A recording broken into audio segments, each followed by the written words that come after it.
ರಾಜ್ಯಾದ್ಯಂತ ಗೌರಿ ಗಣೇಶ ಹಬ್ಬದ ಸಂಭ್ರಮ ಸಡಗರ ಜೋರಾಗಿದೆ. ಸಿಲಿಕಾನ್ ಸಿಟಿ ಬೆಂಗಳೂರಿನಲ್ಲೂ ಕೂಡ ಈ ಸಂಭ್ರಮ ದುಪ್ಪಟ್ಟಾಗಿದೆ.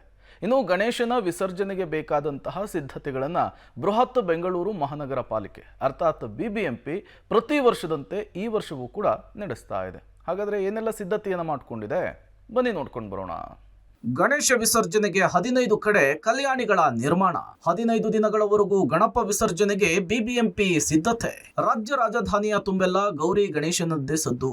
ಅಂತೂ ಜನರು ಹಬ್ಬದ ಸಂಭ್ರಮವನ್ನ ಭರ್ಜರಿಯಾಗಿ ಆಚರಿಸಲು ತವಕದಲ್ಲಿದ್ದಾರೆ. ಜೊತೆಗೆ ಗೌರಿ ಗಣೇಶನ ಮೂರ್ತಿಗಳು ಸಿಲಿಕಾನ್ ಸಿಟಿಯಲ್ಲಿ ಕಂಗೊಳಿಸ್ತಾ ಇವೆ. ಗಣೇಶ ಮೂರ್ತಿಗಳನ್ನ ವಿಸರ್ಜನೆ ಮಾಡಿಸಲು ಬಿಬಿಎಂಪಿ ಕೂಡ ಸಕಲ ರೀತಿಯಲ್ಲಿ ತಯಾರಿ ಮಾಡಿಕೊಂಡಿದೆ. ಹೌದು, ನಗರದಲ್ಲಿ ಗೌರಿ ಗಣೇಶನ ಹಬ್ಬ ಆಚರಣೆ ಬಹಳ ಜೋರಾಗಿದೆ. ಇತ್ತ ಪಾಲಿಕೆ ಕೂಡ ನಗರದಲ್ಲಿ ಪ್ರತಿಷ್ಠಾಪನೆಯಾದ ಗಣೇಶನ ವಿಸರ್ಜನೆಗೆ ಬಿಬಿಎಂಪಿಯಿಂದ ಸಿದ್ಧತೆ ನಡೆಸಿದೆ. ನಗರದಲ್ಲಿ 15 ಕಲ್ಯಾಣಿಗಳಲ್ಲಿ ಗಣೇಶ ವಿಸರ್ಜನೆಗೆ ಅವಕಾಶ ಕಲ್ಪಿಸಲಾಗಿದ್ದು, ಅದರಲ್ಲೂ ಹಲಸೂರು, ಯಡಿಯೂರು, ಹೆಬ್ಬಾಳ, ಸ್ಯಾಂಕಿ ಟ್ಯಾಂಕಿ ಕೆರೆಗಳಿಗೆ ಹೆಚ್ಚಿನ ಸಂಖ್ಯೆಯಲ್ಲಿ ಗಣೇಶ ವಿಸರ್ಜನೆಗೆ ಜನರು ಬರುವ ಸಾಧ್ಯತೆ ಇದೆ. ಅತಿ ಹೆಚ್ಚು ಗಣೇಶ ಮೂರ್ತಿಗಳ ವಿಸರ್ಜನೆ ನಡೆಯುವ ಹಲಸೂರಿನ ಕೆರೆಯ ಕಲ್ಯಾಣಿ ಬಳಿ ಸಕಲ ಸಿದ್ಧತೆಗಳು ಜೋರಾಗಿಯೇ ನಡೆದಿದೆ. ಬೃಹತ್ ಗಾತ್ರದ ಗಣೇಶನ ಮೂರ್ತಿಗಳನ್ನು ನೀರಿಗೆ ಬಿಡಲು ಸ್ವಯಂ ಸೇವಕರ ಜೊತೆಗೆ 2 ದೊಡ್ಡ ಕ್ರೇನ್ ಕೂಡ ತಯಾರಿಸಲಾಗಿದೆ. ಜೊತೆಗೆ ಕಲ್ಯಾಣಿಯ ಸುತ್ತಮುತ್ತ ಸಿಸಿಟಿವಿಯ ಜೊತೆಗೆ ವಿದ್ಯುತ್ ದೀಪಗಳ ವ್ಯವಸ್ಥೆಯನ್ನು ಸಹ ಮಾಡಿಕೊಳ್ಳಲಾಗಿದೆ. ಹೇಗಿದೆ ಅಲ್ಲಿನ ಸಿದ್ಧತೆ ನೀವೇ ನೋಡಿ. ಗೌರಿ ಗಣೇಶದ ಹಬ್ಬದ ಸಂಭ್ರಮ ಎಲ್ಲ ಕಡೆ ಶುರು ಆಗಿದೆ. ನಾನೀಗ ಹಲಸೂರಲ್ಲಿದ್ದೀನಿ, ನಿಮಗೆ ದೃಶ್ಯಗಳಲ್ಲಿ ತೋರಿಸ್ತಾ ಇದ್ರ ಬಗ್ಗೆ ಹೇಳ್ತಾ ಹೋಗ್ತೀನಿ. ಈಗ ಹಲಸೂರು ಕೆರೆಯಲ್ಲಿ ಯಾವ ರೀತಿ ಸಿದ್ಧತೆ ಆಗ್ತಿದೆ ಅನ್ನೋ ದೃಶ್ಯಗಳನ್ನ ನೋಡ್ತಿದ್ದೀರಾ. ಬಿಬಿಎಂಪಿ ಕಡೆಯಿಂದ ಎಲ್ಲ ರೀತಿಯ ಸಿದ್ಧತೆಗಳಾಗ್ತಾ ಇದೆ.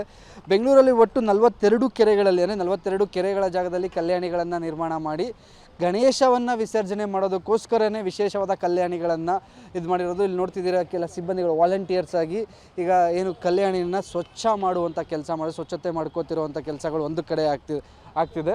ಮತ್ತು ಏನು ಕಲ್ಯಾಣಿ ಸುತ್ತ ಏನು ನಿಮಗೆ ಬ್ಯಾರಿಕೇಡ್ ಕಾಣಿಸ್ತಿದೆ, ಸಾರ್ವಜನಿಕರು ಯಾರಿಗೂ ಈ ಕಲ್ಯಾಣಿ ಒಳಭಾಗಕ್ಕೆ ಪ್ರವೇಶ ಇರೋದಿಲ್ಲ. ಅಂದರೆ ಬಂದವರು ಇಲ್ಲಿ ವಾಲಂಟಿಯರ್ಸ್ ಇರ್ತಾರೆ, ಅವ್ರಿಗೆ ಗಣೇಶ ಕೊಡಬೇಕು, ಗಣೇಶನ ಅವ್ರು ವಿಸರ್ಜನೆ ಮಾಡಿ ಮತ್ತು ಪ್ರಸಾದನ ವಿತರಣೆ ಮಾಡುವಂಥ ಕೆಲಸಗಳಾಗುತ್ತೆ.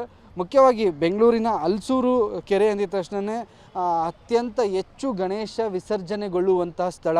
ಸುತ್ತಮುತ್ತ ದೊಡ್ಡ ಮಟ್ಟದ ಟ್ರಾಫಿಕ್ ಆಗುತ್ತೆ. ಅದರಲ್ಲೂ ಗಣೇಶ ಹಬ್ಬದ ಶುರುವಾಗಿ ಮೊದಲ ದಿವಸದಿಂದನೂ 11 ದಿನಗಳ ಕಾಲನೂ ಸಹ ಪ್ರತಿನಿತ್ಯ ಇಲ್ಲಿ ಸಾವಿರಾರು ಗಣೇಶಗಳ ವಿಸರ್ಜನೆ ಆಗುತ್ತೆ.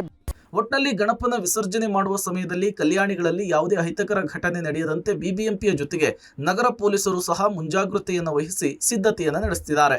ಇವತ್ತಿನಿಂದ ಗಣೇಶ ಉತ್ಸವ ನಗರದಲ್ಲಿ ಅದ್ಧೂರಿಯಾಗಿ ನಡೆಯಲಿದೆ. Maruti, Vellur, public TV, Bengaluru.